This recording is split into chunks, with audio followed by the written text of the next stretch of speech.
Assalamu алейкум, Кербен шаарынын тургундары жана коноктор. Мына бүгүн көптөн бери күткөн 88-95 жылкы балдардын демилгеси менен курулган спорт клуб. Бул спорт клубду биз Братство деп атадык.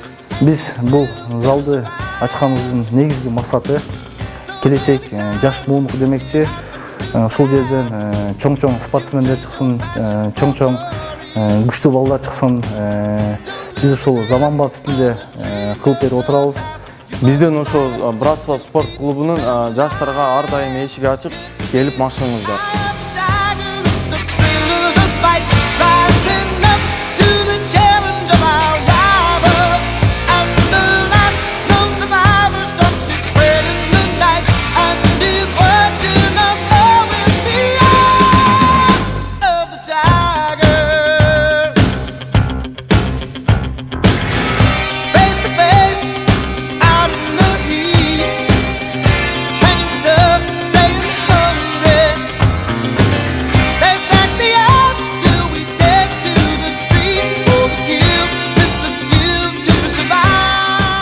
Бүгін Кербен шаарыбызда ачылган Братство спорт клубунун биринчи иш күнү болуп, ага келген жаш жигиттер, досторубуз, агаларыбыз, инилерибиз келип, бардыгы заманбап салынган спорт залга машыгышып, бардыгы ыраазы болушуп, ушул 88 жылкы агаларыбыздын 95 жылкы досторубуздун демилгеси менен ушундай заманбап спорт клуб салынып, биздин бул спорт клубду ачуудагы негизги максатыбыз жаштар биздин келечек демекчи.